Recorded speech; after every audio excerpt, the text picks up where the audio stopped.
오늘은 구공법임의 하나님이라는 제목으로 말씀을 선포하기 원합니다. 하나님은 어떤 분이실까요? 우리가 믿는 하나님은 어떤 분이실까요? 우리의 인생의 여정에 하나님은 어떻게 우리에게 다가오시고 어떻게 우리의 삶을 인도해 가시는 하나님이실까요? 오늘 구약의 출애굽기를 살펴보면 하나님이 네 가지의 모습으로 딱 등장을 합니다. 모세가 이스라엘 백성들에게 가가지고 누가 보냈다고 할까요? 그러니까 하나님이 나는 스스로 있는 자다. 스스로 있는 자가 보냈다고 해라. 모세가 스스로 있는 자가 보냈다고 이렇게 얘기하면 이스라엘 백성들이 와, 딱 알아들었을까요? 지금 우리가 이렇게 많은 학문과 많은 정보와 많은 설교와 수도 없이 성경을 많이 읽었음에도 불구하고 스스로 있는 자가 도대체 뭔지 잘 모르겠는데 이스라엘 백성들이 노예 생활하다가 갑자기 모세가 나타나서 스스로 있는 자가 보냈다 이렇게 얘기하면 과연 그 말을 제대로 알아들었을까요? 그러면 이스라엘 백성들이 이 말을 알아들으려면 어떻게 해야 될까요? 인생의 여정 속에 그 하나님을 하나씩 한 번씩 체험해 가면서 아, 하나님이 이런 분이구나. 아, 하나님이 이런 분이구나. 깨닫게 되는 거죠. 그래서 하나님께서 나는 스스로 있는 자라고 말씀하셨지만 도대체 이 하나님이 어떤 모습으로 하나님의 백성들을 인도하시고 하나님의 백성들을 이끌어내시고 도우시고 역사하셨는지 우리가 한번 살펴보면 좋겠다 이렇게 생각합니다. 구공법임 이 말은 제가 앞글자만 땄어요. 출애굽기에 나타난 네 가지 모습의 하나님이에요. 첫 번째는 구원자이신 하나님, 구원자이신 하나님, 공급자이신 하나님, 법을 주시는 하나님, 그리고 임마누엘 하나님이요. 이 네 가지 모습으로 하나님이 출애굽기에 쭉 등장하는데 우리 하나씩 한번 살펴보면 좋겠습니다. 첫 번째는 구원하시는 하나님입니다. 우리가 그냥 출애굽기를 잘 알지 못해도 딱 한 가지 아는 거 있죠. 홍해를 가르고 하나님께서 이스라엘 백성들을 건너게 하신 사건, 그리고 애굽에서부터 나오도록 하나님이 역사하신 사건, 이런 하나님이 이스라엘 백성들이 430년 동안 종살이에서부터 벗어나게 해서 구원하시는 역사를 보면 하나님은 구원하시는 하나님이다 이렇게 얘기할 수 있습니다. 하나님께서 이스라엘 백성들을 구원하시는 걸 보면 정말 어떻게 이렇게 하나님의 기적적인 역사를 이렇게 많이 체험하고 경험하고 보고 느끼고 했던 민족이 또 있을까 할 정도에 당연히 없겠죠. 보면 당시 애굽 사람들이 가장 이렇게 자기들에게 풍요를 준다고 생각하고 자기들이 신처럼 섬겼던 존재가 있어요. 그게 뭐냐 하면 나일강이에요. 나일강. 그래서 나일강이 자기들을 굉장히 먹여 살려주는 풍요의 상징으로 생각했단 말이에요. 그 나일강의 신이 뭐라고 하느냐 하면 하피라 그래요. 하피라는 신을 섬기고 있었단 말이에요. 그런데 하나님께서 모세를 딱 처음에 보내셨을 때 나일강을 피로 변하게 해라 이렇게 얘기했단 말이에요. 그래서 나일강을 피로 변하게 했어요. 그러니까 나일강이 피로 변하고 악취가 나고 고기가 둥둥둥둥 뜨는 거예요. 죽는 거예요. 자기들이 풍요를 주는 신으로 생각했던 나일강이 맥도 못 치고 그냥 하나님의 역사에 그냥 이렇게 아무 힘도 쓰지 못하는 그런 연약한 존재로 애굽 사람들의 눈에 비치기 시작하는 거죠. 그 다음에 이 사람들이 또 개구리 형상을 만들어 가지고 신으로 섬겼거든요. 두 번째 재앙이 개구리 재앙이에요. 그래서 개구리가 막 온 하수구 온 사방에서 튀어나오게 해가지고 애굽을 초토화시켰단 말이죠. 근데 그걸 보면서 바로가 제발 이 개구리를 좀 떠나게 해달라고 이제 모세에게 간청하는 이야기가 나옵니다. 이렇게 했는데도 불구하고 이스라엘 백성들을 출애굽시키지 않아서 계속적인 하나님의 기적적인 역사들을 베풀어 주셨죠. 그게 10가지 재앙이라 그래요. 피의 재앙, 개구리의 재앙, 이의 재앙, 메뚜기의 재앙, 우박의 재앙 뭐 이런 식으로 그렇게 하면서 계속적으로 했는데 바로가 보내지 않으니까 마지막 하나님께서 애굽의 모든 처음 난 것들 동물이든지 사람이든지 첫 번째 장자를 하나님이 치신다 그랬어요. 치신다 그랬는데 이게 굉장히 중요한 것이 뭐냐면 출애굽기 12장 6절 이달 열 나흘날까지 간직하였다가 해질 때 이스라엘 회중이 그 양을 잡으라 그랬어요.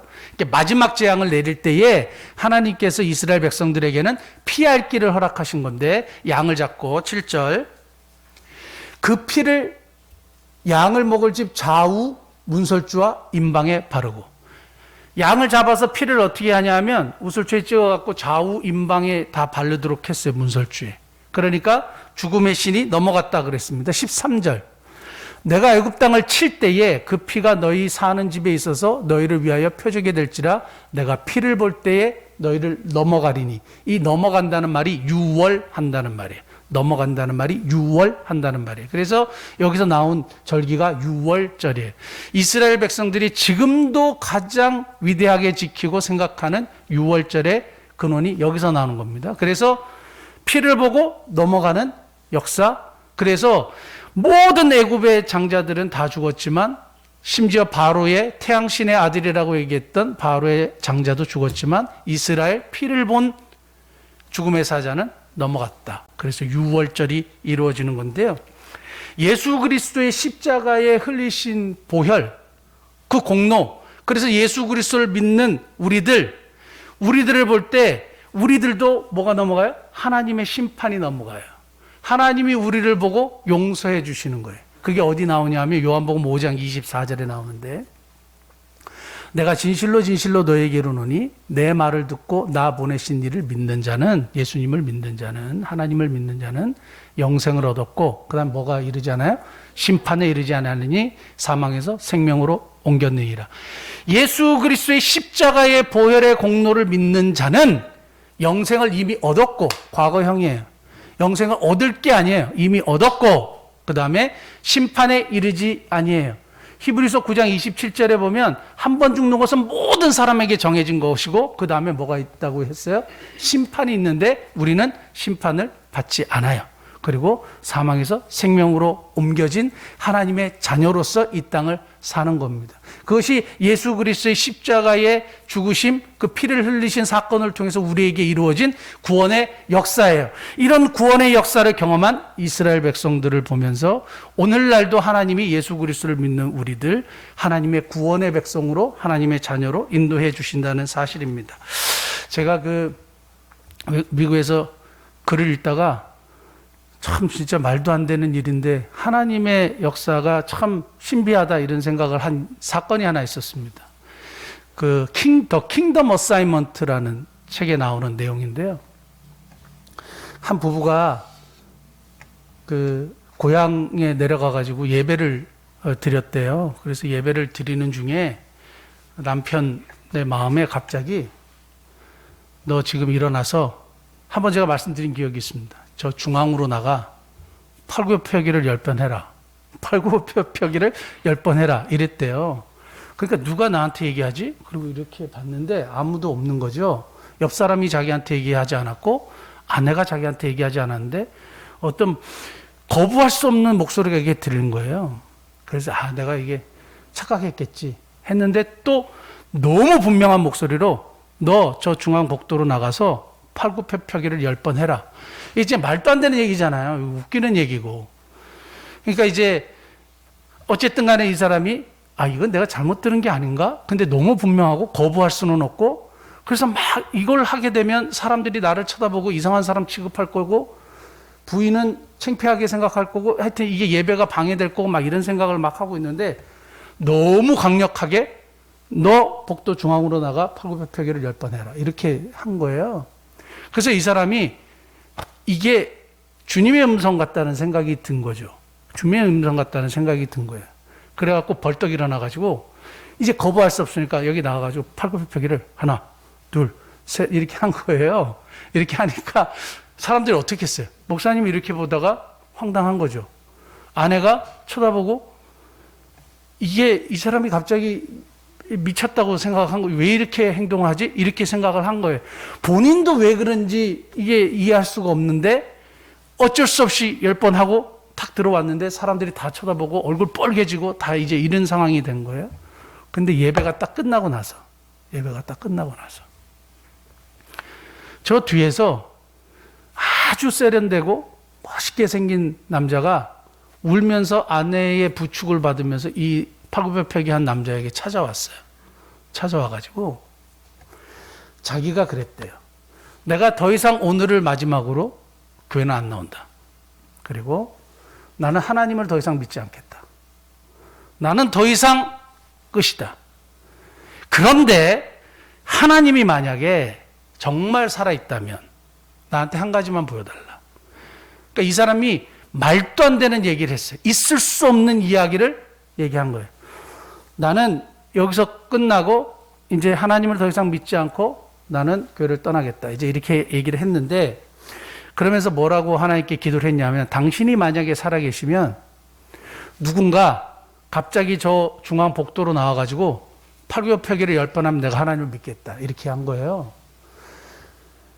그러니까 사실 말이 안 되는 거잖아요. 여러분 지금 갑자기 그렇게 기도한다고 누가 벌떡 일어나서 하진 않아요. 그런데 이분에게는 하나님이 보실 때는 그게 필요하셨던 모양이에요. 그러니까 누군가 근데 예배를 드리는데 누군가 벌떡 일어나서 여기서 팔굽혀펴기 10번을 딱 하고 하는 거예요. 근데 이분에게 우리가 볼 때는 너무 우스운 얘기지만 은혜가 임했어요. 왜냐하면 자기가 말도 안 되는 걸 하나님께 기도를 했는데 그것이 이루어지는 현장을 보고 하나님이 살아계시구나. 하나님이 정말 내 기도를 들으시는구나. 하나님이 나를 구원하시기를 기뻐하시는구나. 하나님이 나를 케어하시는구나 생각을 한 거예요. 그래서 그게 너무 감격이 되니까 눈물을 흘리고 이 사람에게 찾아와서 얘기를 했어요. 그러니까 이분도 자기가 이걸 한 것에 대해서 너무 죽을 것 같은데 이 사건을 경험하고 두 사람이 손을 잡고 같이 운 거예요. 그리고 이 신사분이 예수님을 나의 모든 죄를 지시고 십자가에 못 박혀 죽으시고 부활하신 자신의 구주로 영접했다는 거예요. 여러분, 근데 이러한 참 말도 안 되는 기적과 같은 일들을 점검하실 때 점검할 게 있어요. 그래서 제가 항상 필터링을 하라 그랬잖아요. 모든 이야기들이 다 기적이고 다 괜찮은 이야기가 아니에요. 걸러셔야 돼. 하나님께 영광이 되느냐, 성경적이냐, 그리고 교회 유익하냐, 이런 필터링을 하시고 복음이 전파되느냐, 예수 그리스도를 정말 구주와 주님으로 영접하는 구원의 역사가 일어나느냐, 이런 필터링을 통해서 이것이 과연 하나님께로 온 것인지 구분은 하셔야 되죠. 그러니까 이 사건을 보면 예수 그리스도를 구주와 주님으로 영접하는 구원의 역사가 일어나서 이 사건은 하나님이 역사하셨구나, 우리가 이렇게 이해할 수 있는 겁니다. 제가 아까 책을 한 권 들고 온다 그런 게 잊어버렸는데, 어떻게 불교도들에게 그리스도의 복음을 증거할 것인가 라는 조그만 소책자가 있는데요. 제가 예전에 그 소책자를 보면서 굉장히 참 좋았었는데, 김성화라는 분이라는 스님이에요. 근데 그분이 이 땅의 고려시대와 신라시대에 융성했던 불교를 우리 대한민국에 도래시켜보겠다라는 생각을 가지고 불교대학을 설립해서 1년에 한 1000명씩, 그래서 좋은 양질의 승려들을 배출하면 이 땅에 불교가 융성해지겠다 생각을 한 거예요. 그래서 우리로 따지면 열심히 기도하고 비전을 세우고 해서 다 하기로 했어요. 하기로 하고 여기저기서 후원하기로 하고 결정을 하고 했는데, 갑자기 그 대한불교 정토종 자기가 속해 있는 교단에 내분이 일어나고 정치적인 문제가 발생해서 자기가 책임을 온빵 뒤집어 쓰고 감옥에 가게 된 거예요. 감옥에 딱 가가지고 불경을 내와라. 내가 스님이니까 할 건 없고 불경을 좀 빌려주시오 해가지고 맨날 이제 금강경, 화엄경 이런 이제 불경을 막 읽었단 말이에요. 우리로 따지면 성경을 읽었다 이런 얘기죠. 그런데 그 간수가 한 명 와가지고 불경을 내달라 그랬는데, 스님 오늘은 불경이 없고요, 신약 성경 한 권 남아가지고요, 이거라도 스님이 읽으시고, 전 세계 수억의 인구가 여기서 진리를 찾았다고 하는데 스님 한번 여기서 진리를 한번 찾아보시면 어떨까요? 저는 스님을 위해서 기도하겠습니다 하고 전 내일 제대합니다 하고 휙 가버렸어요. 신약 성경을 딱 주고. 그래서 신약 성경을 딱 봤는데 이 스님이 너무 사실 기가 막힌 거죠. 자기 불경을 어려워서 사람들이 읽지도 못하는데 신약 성경 주고 나니까 괘씸하기도 하고 학원하기도 하는데 독방에서 뭘 하겠어요? 엄청 심심하잖아요. 그래서 기독교인들이 있는 진리가 뭐냐? 한 번도 읽어보지 않았는데 한번 읽어보자 하고 이제 신약 성경을 읽다가 마음에 감동이 오기 시작한 거죠. 그래서 예수를 믿게 되는 역사가 일어나는 겁니다. 그래서 불교도들에게 복음을 전하는 스님이 됐는데, 제가 이 얘기를 그 예전에 그 CTS에서 그 신앙 에세이를 하면서 잠깐 언급을 했거든요. 그러니까 아는 목사님이 연락이 왔어요. 그 김성환 스님 나하고 같이 공부했다고. 총신에서 같이 공부했다고. 나랑 동문이라고. 그래서 이렇게 증언해 주셨어요. 그래서 그 스님이 예수님을 영접하고 목사님이 되셨어요. 지금은 돌아가셨는데, 사람을 구원하시는 하나님의 역사가 신묘막측해요. 저와 여러분들도 마찬가지로 이 땅 21세기를 살아가지만 인생의 어느 순간 하나님께서 우리의 인생에 개입하시고 관여하셔서 우리를 하나님의 자녀로 삼아주셨기 때문에 이 자리에 있는 줄 믿습니다. 하나님은 첫 번째 구원하시는 하나님이에요. 두 번째는 공급하시는 하나님입니다. 공급하시는 하나님. 우리가 보아야 될 성경이 출애굽기 3장 21절. 출애굽기 3장에 하나님이 이스라엘 백성들을 구원하시겠다고 얘기하시고 나서 뭘 또 약속하셨냐면 공급에 대한 약속을 하셨어요. 내가 애굽 사람으로 이 백성에게 은혜를 입히게 할지라 너희가 나갈 때 출애굽할 때에 뭘로 어떻게 나가지 않게 한다고요? 빈손으로 가지 않게 하리니. 22절. 여인들은 모두 그 이웃 사람과 및 자기 집에 거류하는 여인에게 은폐물과 금폐물과 의복을 구하여 너희의 자녀를 꾸미라. 너희는 애굽 사람들의 물품을 취하리라.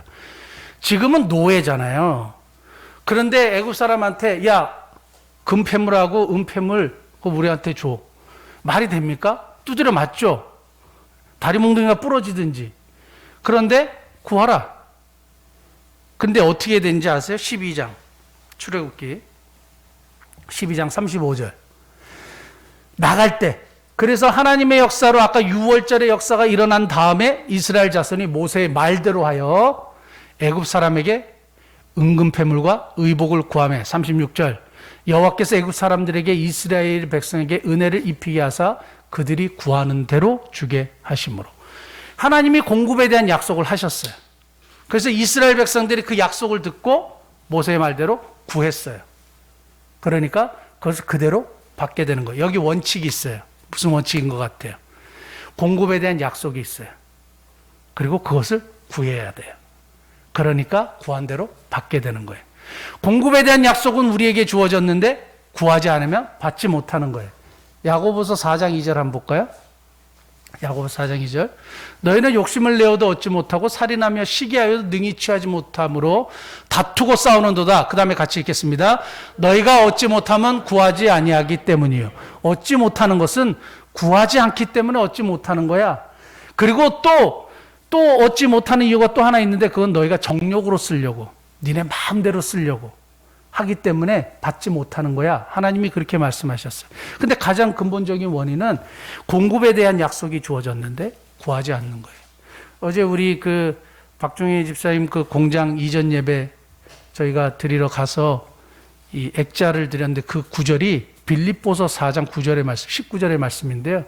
나의 하나님이 영광 가운데 그 풍성한 대로 너희 모든 쓸 것을 채우시리라. 이거는 약속이에요. 근데 그런 약속이 있는데 아멘 그러고 끝나면 아무 일도 일어나지 않아요. 약속은 뭐 해야 돼요? 구해야 돼요. 그리고 그것을 얻게 되는 역사가 있는 줄 믿습니다. 자, 구원하시고 난 다음에 그냥 내버려 두지 않으시고 필요한 것을 공급해 주시는 분이 하나님이시라는 거예요. 우리 하나님은 너 구원했고 내 하나님의 자녀 됐으니까 그냥 그렇게 살아가 아니고 필요한 것을 때마다 시마다 원할 때 꼭 필요할 때 허락하시는 하나님이시라는 거예요. 그래서 이 공급하시는 것이 없으면 우리가 이 땅을 어떻게 살아가겠습니까? 하나님의 공급이 없으면 어떻게 우리가 여기까지 올 수 있었겠습니까? 저는 하나님의 공급하심을 확실하게 요즘에도 경험하고 깨닫게 되는데요.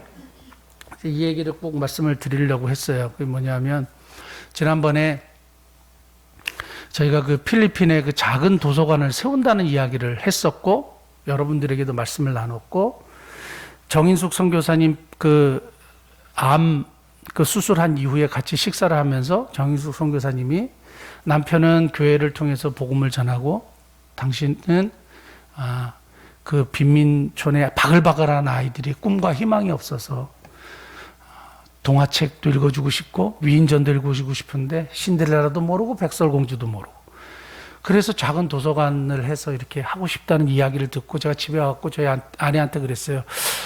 그 선교사님의 꿈을 좀 이루어드리고 싶다. 그러니까 내가 하나님이 아니니까 이게 하나님께로부터 나온 마음인지 아닌지 모르겠다. 그리고 제가 이제 그걸 가지고 기도를 했고 하나님께서 도와주시도록 공급을 요청을 했죠. 요청을 하고 제가 깃발을 꽂았어요. 그리고 아는 단체에게 이야기를 했습니다. 그래서 길라드료 봉사단, 꿈이 있는 사람들, 그리고 저희 목민선교회 했는데 이번에 서울대학교 보건대학원에서 만든 사단법인 한국보건, 여기 이름이 자꾸 헷갈려요. 여기 보면 한국보건정책연구원, 그 다음에 인천의 백병원하고 강화도에 있는 BS병원이라고 큰 종합병원이 있는데 거기에 성수의료재단도 같이 하기로 했어요. 그러니까 사람들이 선한 일에 그리고 나서 선교사님이 우리가 이제 그렇게 원래는 작게 20평에서 조그만 도서관을 하기로 했거든요.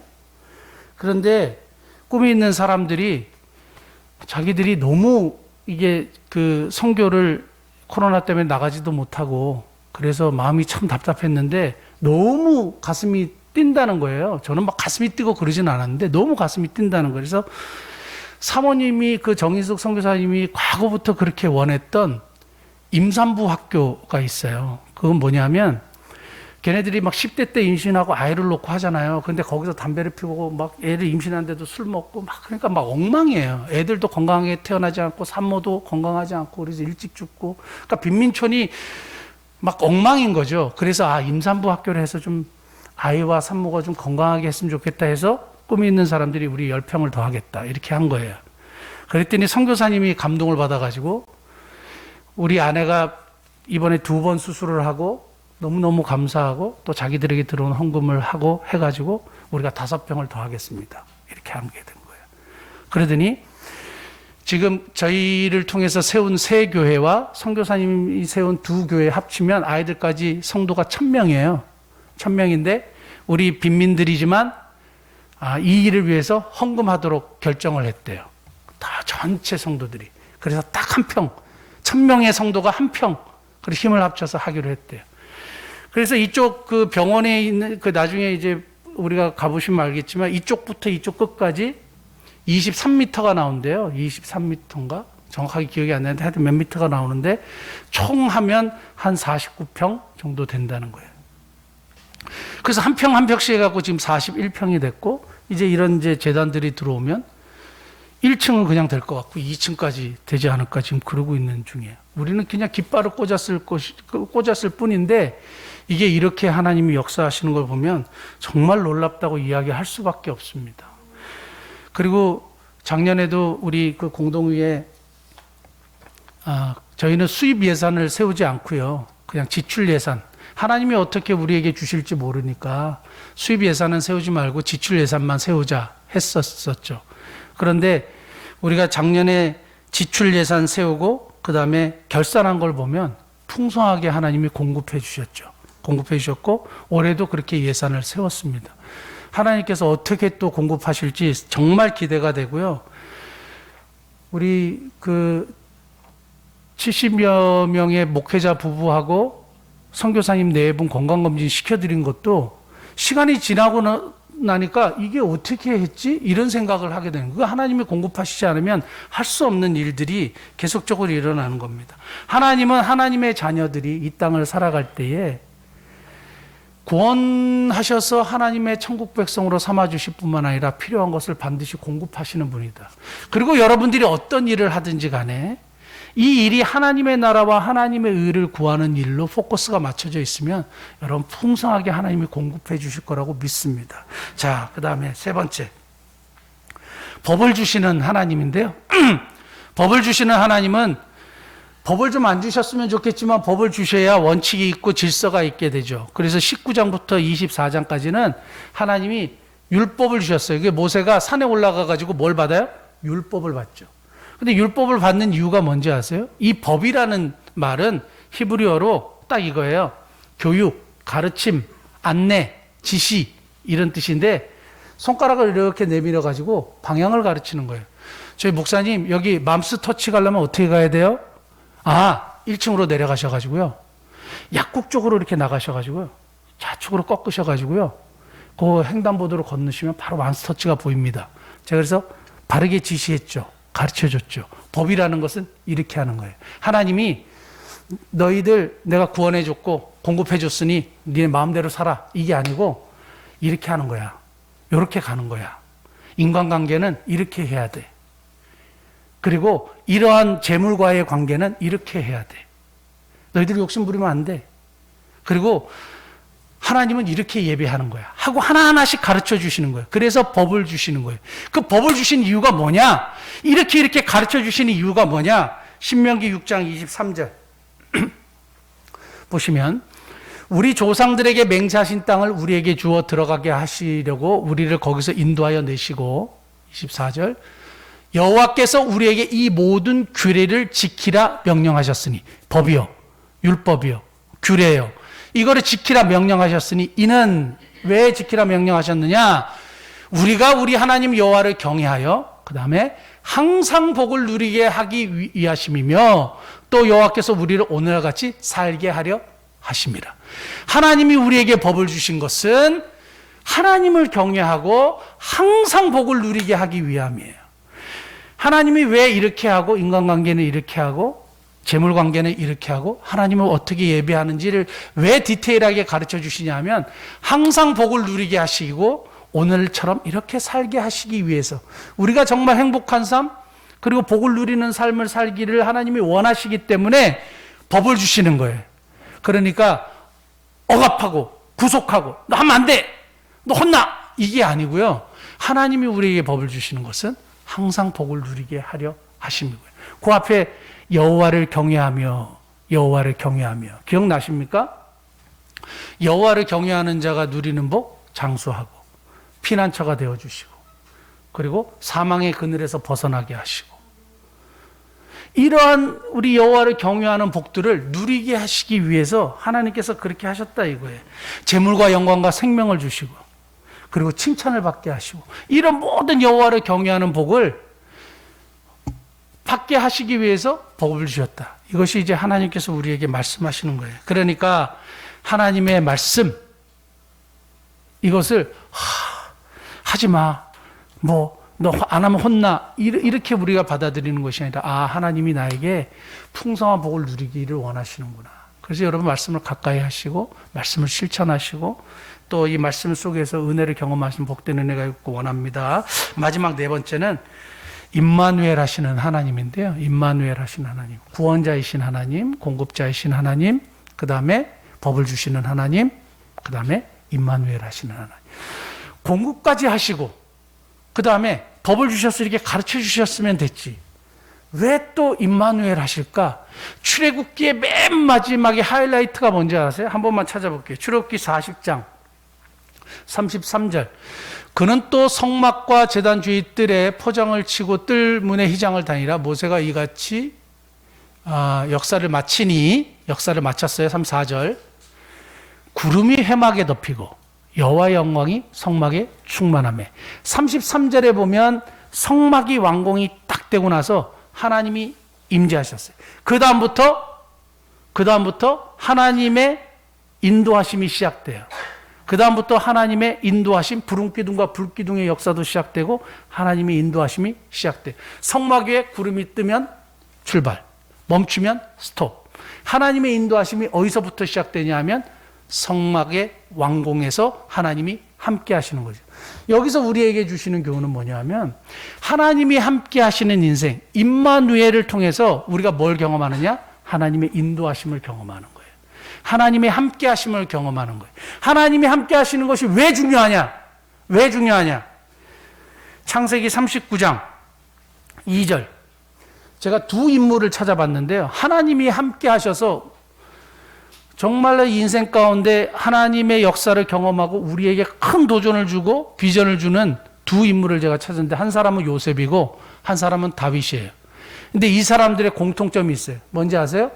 하나님이 함께 하셨다라는 공통적인 분모가 있어요. 요셉 먼저 볼게요. 2절 여호와께서 요셉과 함께 하심으로 그가 뭐가 됐어요? 형통한 자가 돼요. 형통하다는 말은 될 것은 되게 하시고 안 될 것은 막아주시는 것이 형통이에요.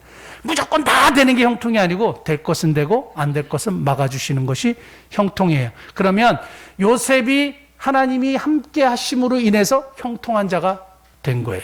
자, 그 다음에 또 하나 더 39장 21절 같이 읽겠습니다.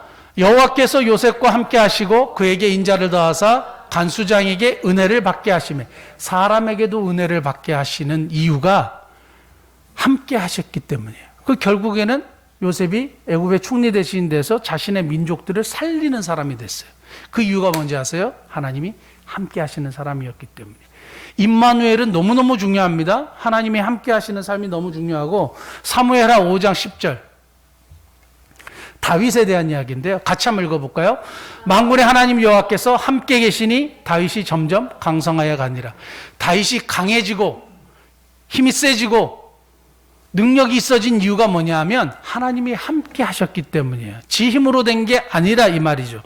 7장 9절 여기까지만 보겠습니다. 같이 한번 읽을까요? 내가 가는 모든 곳에서 내가 너와 함께 있어 내 모든 원수를 너 앞에서 멸하였은즉 땅에서 위대한 자들이 이름같이 내 이름을 위대하게 만들어 주리라. 원수를 멸하고 땅의 위대한 이름처럼 네 이름을 위대하게 만들어 줄게. 근데 어떻게 그렇게 된다고요? 하나님이 함께 있기 때문에 되는 거죠. 우리 자녀들이 이 땅에서 잘 되기를 원하시죠. 그러면 좋은 직장 가고 뭘 막 해갖고 될 것 같으세요? 하나님이 함께하는 사람이 되게 하셔야 돼. 하나님이 함께하는 사람이 되어야 그 다음 것이 이루어지고. 근데 우리는 순서가 자꾸 거꾸로 되는 거예요. 하나님이 함께하는 사람이 되는 것이 우선이에요. 그래야 형통한 자가 되죠. 그래야 사람에게 은혜를 얻게 되죠. 그래야 하나님께서 그 원수를 이기고 승리케 하시는 그 인생 가운데 놀라운 여정을 경험하게 되는 거죠. 누가요? 하나님이 함께 하시는 사람. 그래서 하나님이 임마누엘 하시길 원하시는 거예요. 하나님이 함께 하셔갖고 막 잔소리하고 너 그거 해, 그거 하지 마, 뭐 이렇게 하려고 하시는 것이 아니라 우리의 인생길을 그렇게 인도하시기 위해서 우리가 너무 연약하고 하나님의 말씀을 잘 안 지키니까 함께 하셔서 다독거리고 격려해서 그 길을 가게 하시는 거죠.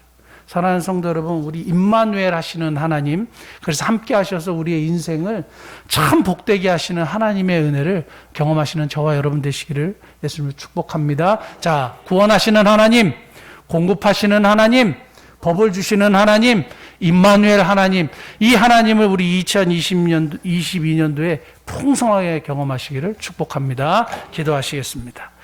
하나님,